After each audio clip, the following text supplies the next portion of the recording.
and dress up in cute little costumes. Is that really what Halloween is all about? I remember as a child, I look forward to Halloween. Children always look forward to times when you can play games and eat candy and eat cookies. That's what children are made for, to eat up cookies and candy and things like that. And so I used to look forward as a child to Halloween and the fun you have and so forth. And I remember one night on Halloween going around with a couple of friends of mine trick-or-treating. And I was in elementary school, grade school. And I remember as we were going around, we ran into these neighborhood hoodlums. And they were robbing the children of their treats. And they were beating them up. And they stabbed some of the children. And then as we walked along with them, as a crowd, some people walked along, and we were trying to figure a way for the neighborhood hoodlums knew us, trying to figure of a nice opportunity to exit. And so we walked along with them for a while, and they grabbed this young girl, also a grade schooler, and her brother, which was younger, and they grabbed them and took them down into the schoolyard and gang raped the girl. From that day forth, as a child, I began to realize that all good things don't happen on Halloween. And I began to be leery of Halloween, realizing that there are people who perform evil that are out to hurt and to harm on that time. And I began to realize too, that night before Halloween, a night for pranks, that even the pranks became worse and worse and more destructive. And then even in the early years of our church, because of ignorance of the Bible, we had Halloween parties for the children in this church because everybody accepts it. And then, as you well know, that Halloween, more horrible things begin to happen on Halloween as the years passed by. I decided to research it and find out what is this day all about. Well, the name Halloween comes from hallowed or holy evening. It is October the 31st. It is the eve of a Catholic religious day called All Saints' Day. And so the name Halloween comes from the idea of the holy evening before the holy holiday.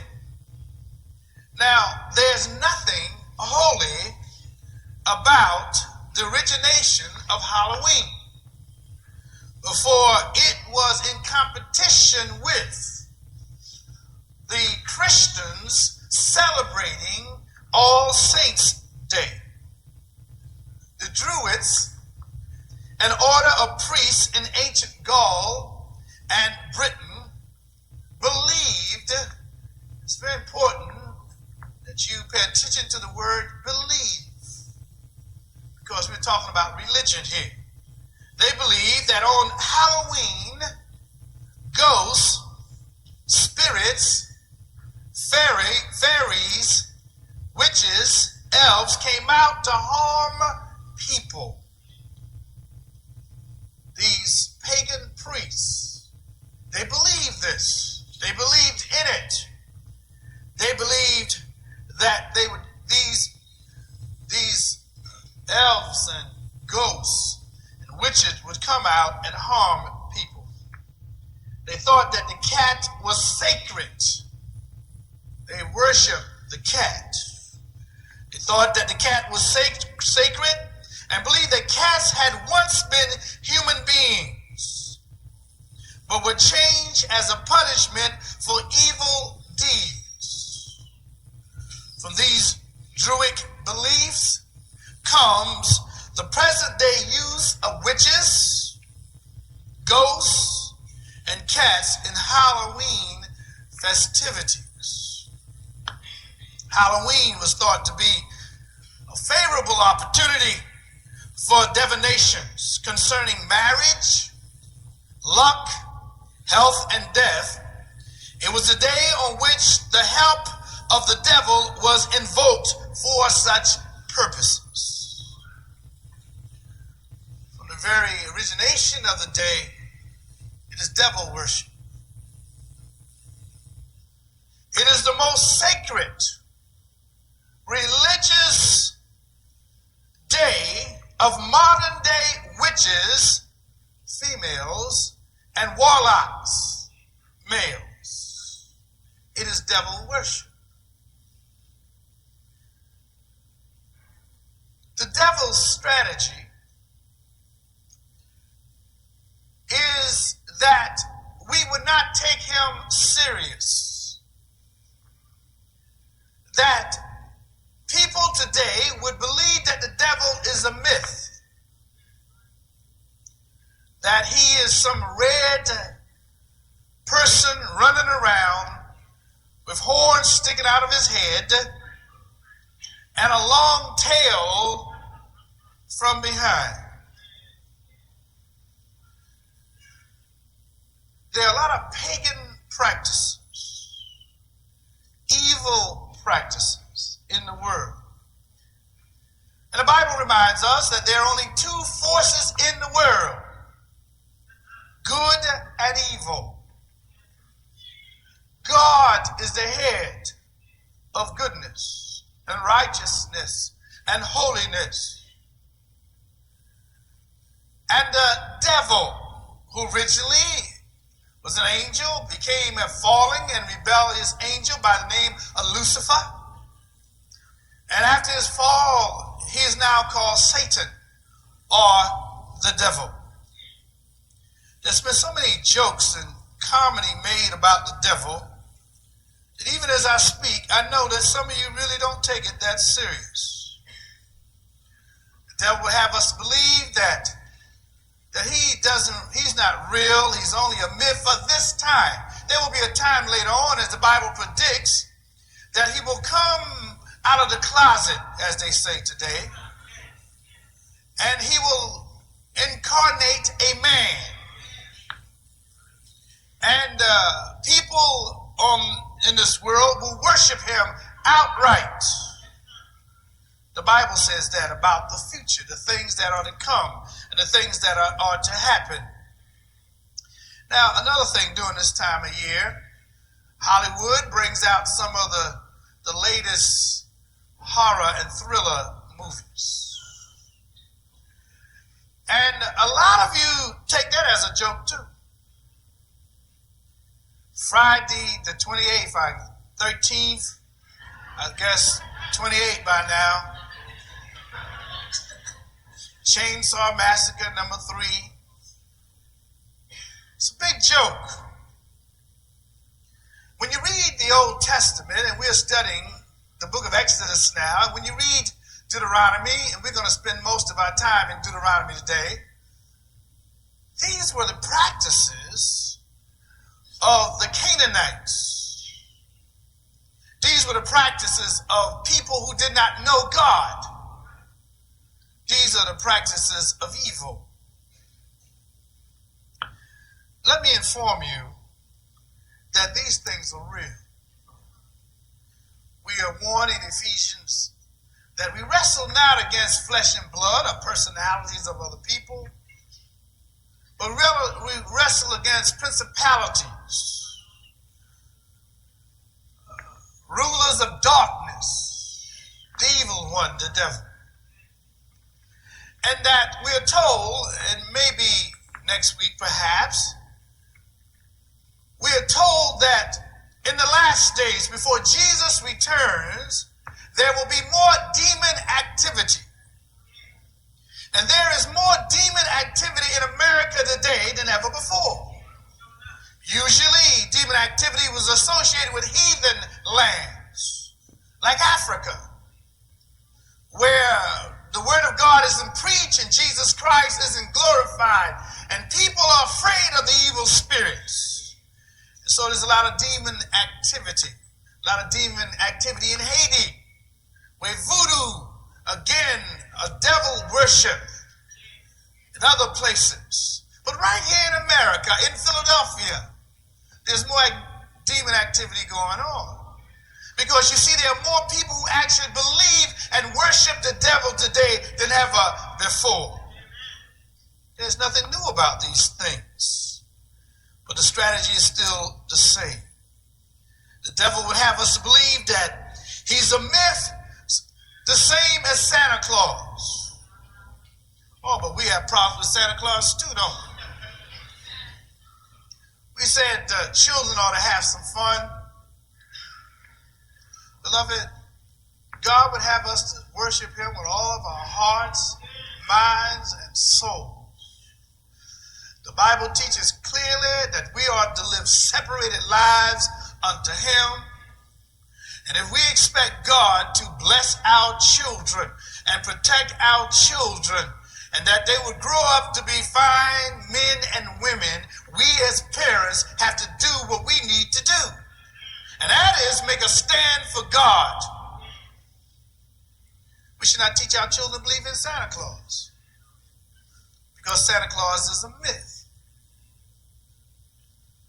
You see, do you remember when you believed in Santa Claus and one day you found out that Santa Claus didn't exist? Some of us took it pretty hard. Some of us was very hurt.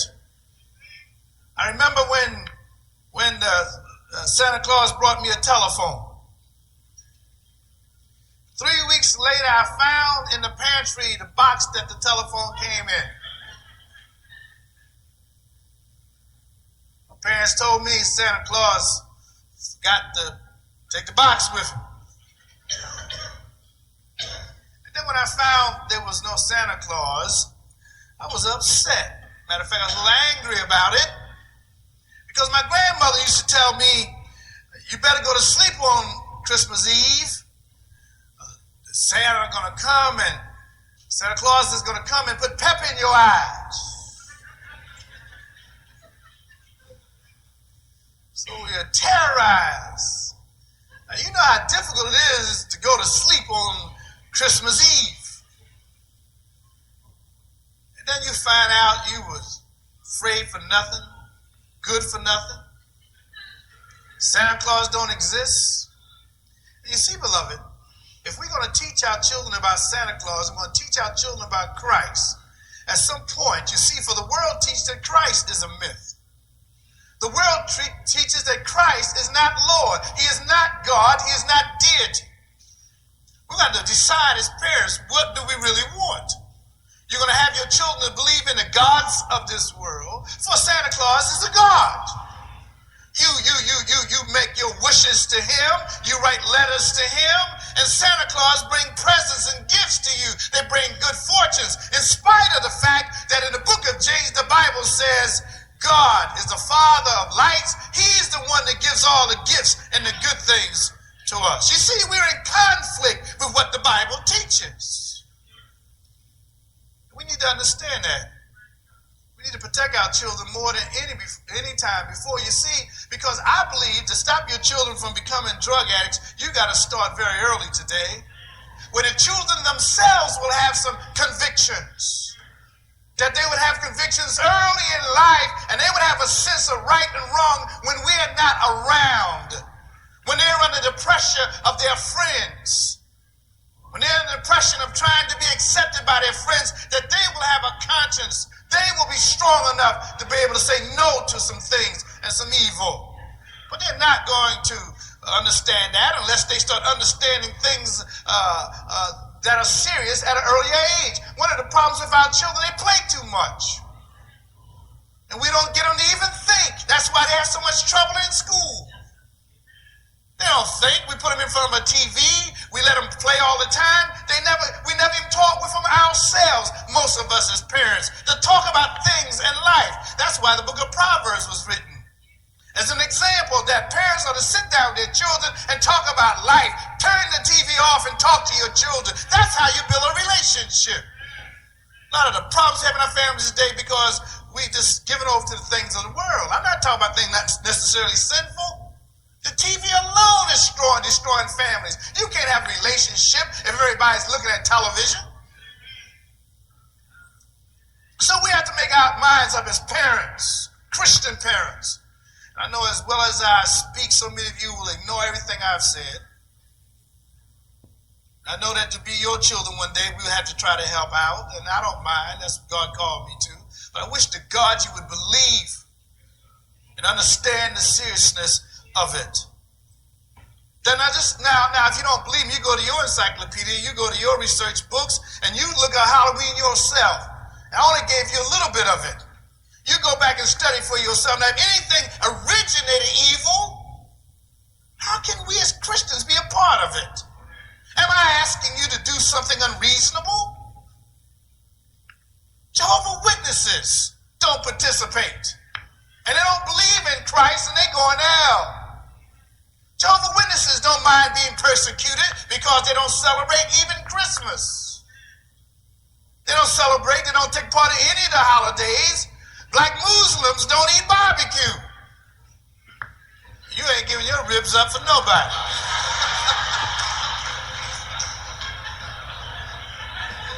Praise be to God, we ain't got to give up our ribs.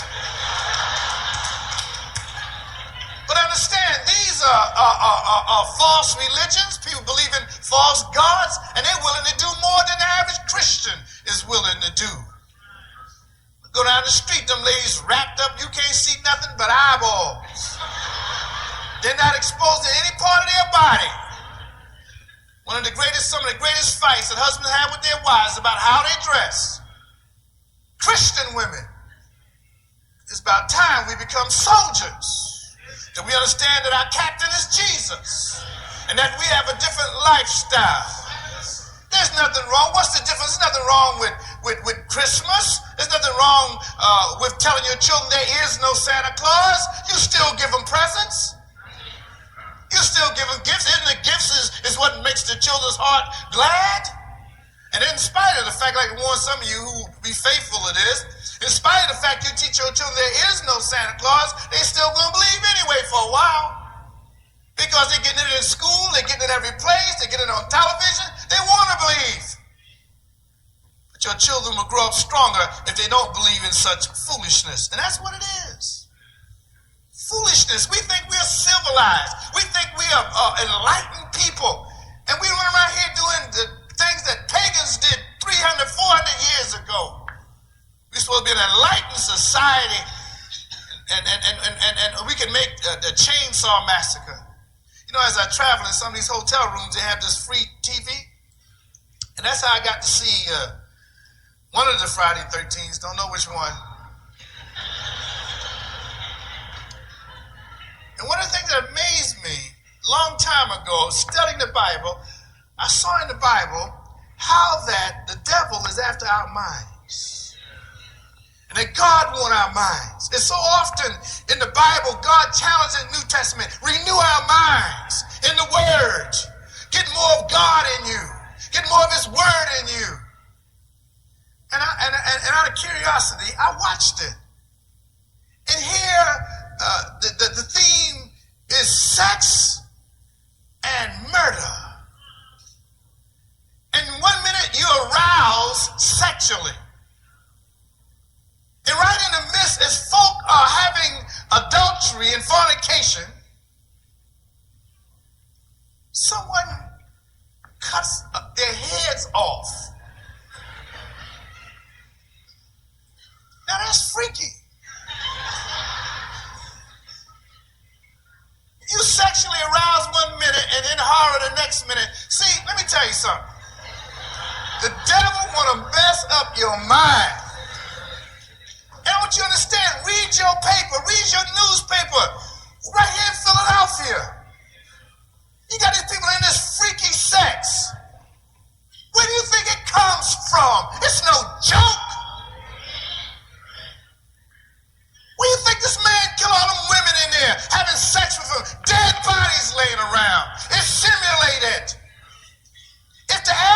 astronauts simulate going to the moon and going out into space, make believing in a laboratory in Texas or Florida, and when they get to the moon, they know exactly what to do in simulation. It works. You're trained. And when you go to those movies, and when you sit up there and watch that stuff, you're being fed and trained to being sensitive about life and murder and blood. Used to be a time that when people looked at blood, especially children, teenagers, they couldn't stand the sight of blood. But they go to the movies. They're being trained. Simulation. Blood don't bother anybody. Except for old-fashioned folk over 40. When people see people bleeding on the street in a fight, and they watch. They watch the person bleed to death. They don't know that blood is life, and life is flowing down the sewer. And no one calls the police or call anyone to help them. That comes from this tremendous movie situation where all this evil is pumped into people, and there's an insensitivity about what's wrong and right and evil. And we think it's funny. Certainly it's amusing. I'm not saying we think it's funny because you were laughing. I don't mind that. But I'm talking about the seriousness of it. We wonder why our children are more violent now than ever before. You pick up the paper, children killing children. Children killing their parents. Where do you think it comes from? How did they learn it? These things ought not to be with God's people. If you will, look at Deuteronomy chapter 18. Deuteronomy chapter 18. Beginning with verse 9. Now, God challenges his people Israel as they are going, he's preparing them to go to the promised land. And he's telling them about these ungodly people who don't believe in God. These Canaanites, these pagans, and about how they live and their lifestyles. And he warns them about it. Verse 9 of Deuteronomy chapter 18, when thou art come into the land which the Lord thy God giveth thee, thou shalt not learn to do after the abomination of those nations. Abomination is a very strong word. When God uses it, it means to be detestable. God feels this terrible evil. And he says, don't learn their ways. Don't imitate the majority. Don't practice the same things that they practice. Now remember, he says, the land I give you, I'm going to bless you. And beloved, we have to get this straight. Listen, there are so many ways that we show our disloyalty to God and our lack of faith in the Bible, which we claim we believe. Every time you buy a lottery ticket, you're saying you don't need God, you're going to do it yourself. And I can imagine there's a lot of pressure last week. Where you going to say, God made you hit it? I had a woman tell me that one time, God made her hit the numbers. Going to make God evil. God's a gambler. You see how warped minds can become and so twisted? We've been told that in the last days, good will be called evil and evil will be called good. And so he warns them. And the reason he warns them, he tells them, he says, I want to bless you. A life with me is a good life. And I want to bless you. But now don't practice the ways of the unsaved. 10, there shall not be found among you anyone who maketh his son or daughters pass through the fire, or uses divinations, or observers of the time, or enchanters, or a witch, or a charmer, or a consulter of mediums, or a wizard, nor a necromancer. Now, they made the children walk through the fire. Lack of love for children. There's so much lack of love for children today. It's amazing. People are becoming more evil, insensitive. Personally, I love children, everybody's children, all kinds of children, no matter what ethnic group or nationality. I look at children and warmness rise up in me. And I cannot imagine how can anybody mistreat children. And you have people today who can mistreat and abuse their own children. Show you the evilness in the heart of people, learning the ways of the unsaved, things that God calls abominable. Incest, fathers having sex with their own daughters. You recognize, you hear more and more of it today? And some say, well, people just speaking out on it, it's more of it going on. It's the last days. Pornography. You go down to the airport or any place where they're selling pornography out openly, and you just look at the titles of it. It's promoting incest. You know, curiosity did kill a cat. That time we're going to pick up a book, want to look at something out of curiosity, and then evil arises in you and you can't put it out of your mind. Bestiality is pushed today. Sex with animals. All these things were supposed to become worse and worse as we come near the end times. And the end times mean Christ is coming back soon, and things are going to get worse. So he warns them. People don't care anything about their children. These are the people that don't know God. Verse 12, for all that do these things are an abomination unto the Lord. God detests it. And because of these abominations, the Lord thy God hath driven them out from before thee. And that is the reason why God says when you go into these lands, these towns, these cities, kill every man, every woman, every boy, every girl. It is demonology. It is devil worship. It's amazing to think that some children could be so trained in such evil that there was no hope for the children. That's why God did it. There was no hope for these children. And as you read your Old Testament, you know that the men did not do that. Before you know it, Israel was involved in it, and Israel fell into sin, and Israel was doing the same things that they were doing. So he warns them. He said, this is the reason why I destroy. And by the way, folk who are involved in these practices rarely ever grow to be old people. Spiritualists and witches and warlocks usually don't grow to be old people. I know one of you might say, well, my mama was a witch and she lived to be 90 years old. Certainly there's an exception to the rule. I know that to be a fact. 13, thou shalt be perfect with the Lord thy God. Here's the contrast between God's standard and evil standards. God says, I want you to be perfect. We're told in the New Testament we are to walk even as Christ walked. Christ is supposed to be the person we imitate, not the practices of unsaved people. For the nations whom thou shalt possess hearken unto observers of the times and unto diviners. But as for you, the Lord thy God have not permitted thee so to do. God don't want you to do it. These other people will do it, but you can't do it. You belong to God. You're God's chosen people. The Bible tells us that believers today are chosen people. They are God's people.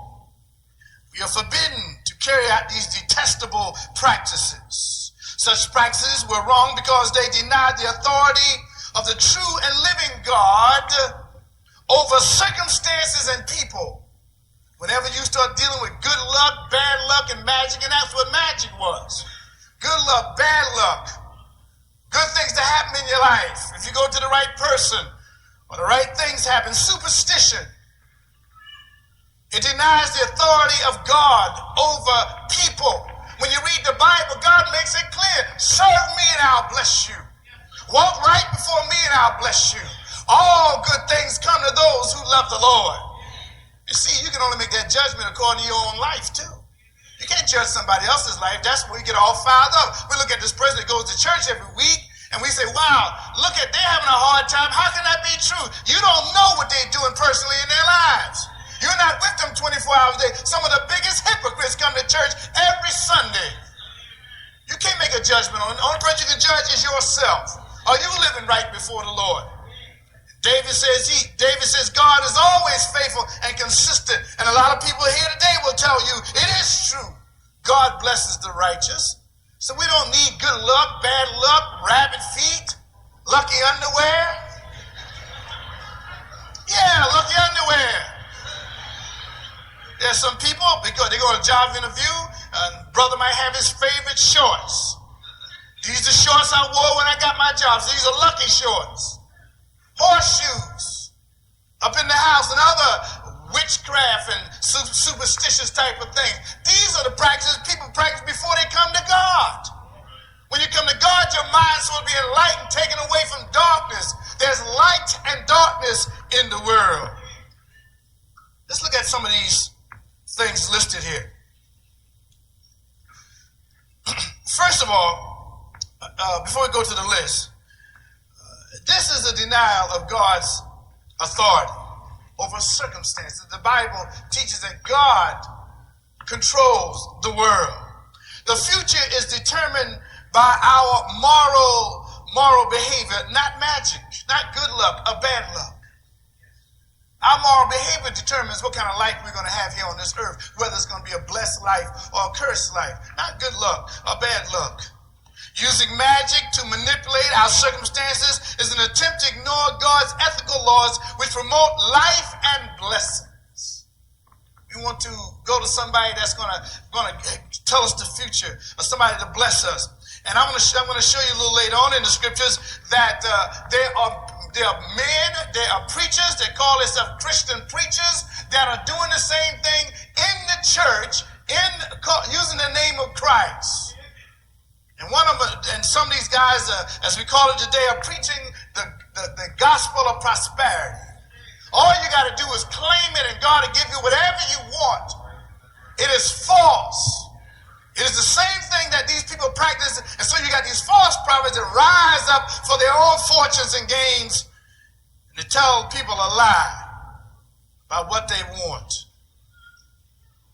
Such practices is a refusal to acknowledge the sovereignty of God, that God is the blessed control. I want you to understand that Halloween and everything associated with it is very serious. Either God is sovereign or Halloween's going to be sovereign, the witches and the goblin and the ghosts. Now, another thing about that, too, you see, those things help to continue superstition. And you say to yourself, oh, sure, I've seen all of the Friday 13 and the Chainsaw Massacre and the Great Horror Prom Night. Those things don't bother me. Then why are you afraid of being around dead people? Why are you afraid? Why do you have fears? God's idea and goal for us is that we will be full of faith and only have one fear in our lives, and that is the fear of God. Not fear of the dark. You say those things don't make any difference. You go on a long trip, you get a flat tire at night out in the dark, and you remember every one of them. All you got to do is be home by yourself and hear some strange noise. Don't tell me it doesn't affect. That's foolishness to say it don't affect you. You mean the right circumstances haven't come about to prove to you. You listen, you grow and there's fruit. You plant and there's fruit that come up. You put seed in a heart and it comes up. What you feed yourself is what you are.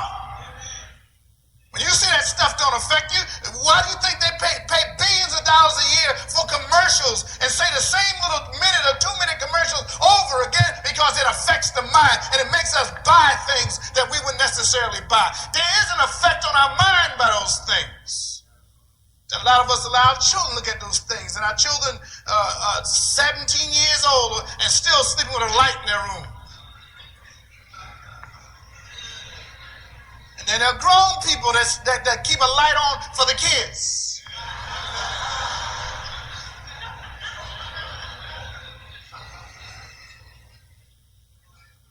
It is also the failure to trust God with our lives. To trust God. When you can't give up Christmas for Jesus or Halloween for Jesus, you don't trust the Lord. You think this is going to be harmful to the children are going to miss out on something? The pagans feel you miss out on something if you don't get a drink. The children start drinking early. You ought to hear Pastor Blue's personal testimony. drinking and selling liquor at 13 years old. His father knew what he was doing, but they were so poor his father allowed him to do it.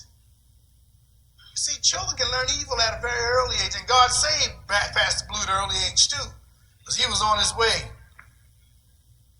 Let's look at some of these in this list. Divinations. Divination, verses 10 and 14.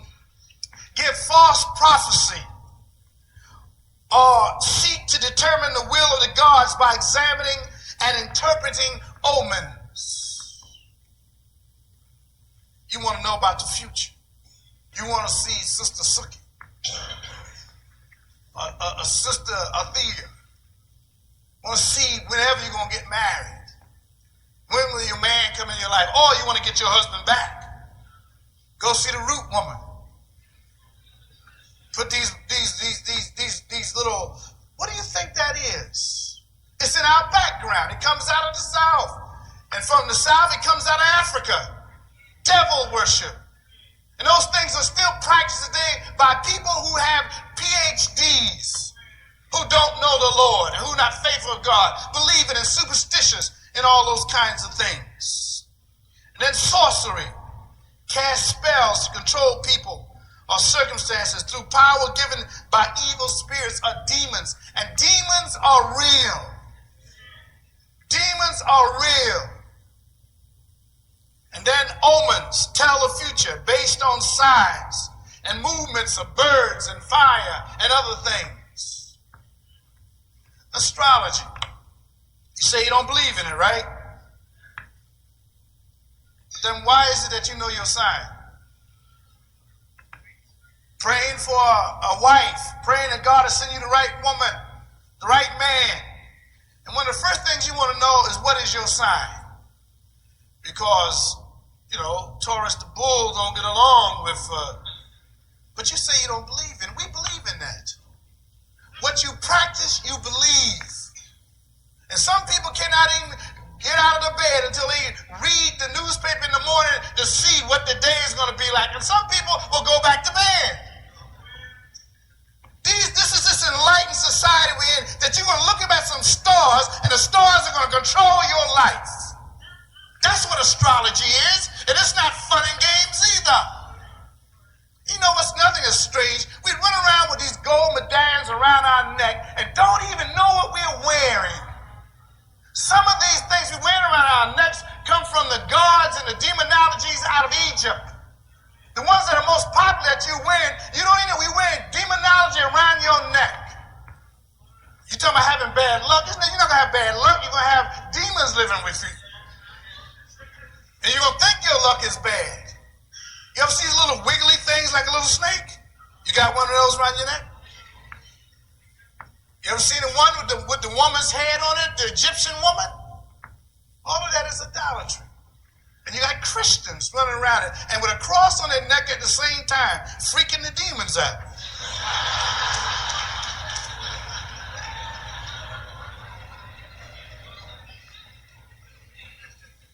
Witchcraft involve practicing magic, incantations, reciting spells to produce black magic. Those things are real. Demons are real. Witches are real. Warlocks are real. Read your paper the day after Halloween. Pay attention. They're on talk shows already. It is real. It's another religion. It's another god. It's the worship of the devil. It is real. It is not make-believe. Horrible things are happening to people. And every now and then you read in the paper where children, why do you think all these children are disappearing? There's more demon and devil worship. They give children to their gods, to the devil. It's a requirement of the devil, as it was here in Deuteronomy. They're practicing it right here in Pennsylvania and New Jersey. Why do you think there's so many missing children? Children not being just kidnapped just because somebody wants to sell some babies to somebody who wants to care about children. Those children are sold to be slaves of sex and pornography and prostitution and to be sacrificed to the gods in America. Then to cast a spell is to bind another person by magic. By magic. The spiritualists supposedly communicating with the dead. Oh, beloved. Oh, beloved. I wish you would believe Bible about heaven and hell, death and life, because that's a big one. A lot of us don't want to talk about death, and yet the Bible, God tries to prepare us for it, because the Bible tells us because of the death and the resurrection of Jesus Christ, death has no sting for the believer. Yet you have Christians who are afraid of dead people, who are afraid of dying, who don't want to talk about it. And then you have Christians who don't handle death of their loved ones right, so they hold on to them psychologically. They yearn for the dead. That's idolatry. Just like these people. Yearning for the dead. Going out to the graveside, talking to your mama, your husband, your wife, your little kid that died. That is satanic. It is not of the Lord. The Bible teaches when you die, you either go to heaven or hell, and one day God will reunite people. You don't go to the graveside and talk to your mama. She can't hear you. These are pagan practices, even by Christians and believers today. You know, a young preacher, he and his family goes to the graveside of his grandmother and his mother's mother on a weekly basis. And his mother, she lays prostrate on the grave talking to her mother. We're talking about modern day. We're talking about what's going on. And a lot of you know what I'm talking about. We just don't normally talk about these things. But that's this business of wanting to talk to the dead. God tells us, you know, and another thing, when these false prophets or false women come along and they start talking to the dead, when you're dead, you're dead. The Bible says in Hebrews 9:27, as it is appointed unto everyone to die, but after this the judgment. There's no such thing as ghosts, and your mama ain't coming back telling you what the number going to be next week. When you're dead, you're gone. And if your mama was playing numbers and living that kind of life, she in hell, and she sure enough not coming back. Nobody comes back. There are no ghosts. There's nobody that comes back. And when mediums talk to the dead, they are demons. The demons speak. The demons imitate your mama or your daddy. You've seen those comedians that imitate the president? Some of them are very good. It sounds like the president. If you think humans can do that, what do you think demons can do? So you have people thinking they did talk to the dead. Nobody comes back. God holds the power of death and life and nobody else. The devil don't even have that power. So your mama not coming back and dreaming dreams, all superstition. That you dream a dream and dreams mean this. And you go to somebody to interpret your dreams. Have you thought about it? Some of you even ask. One of the members asked me 2 weeks ago. I think I mentioned it last week. Do dreams mean anything? No. Simple, no problem. Next thing I want to know, what did you eat? What's bothering you? What's stressing you up? So dreaming the same dream, you need some counseling. The same dream over and over means there's something troubling you in your life. That's what it means. You know what I mean? God trying to tell you something, or the devil trying to tell you something, and then you pot smokers. Drugs is correlated with devil worship.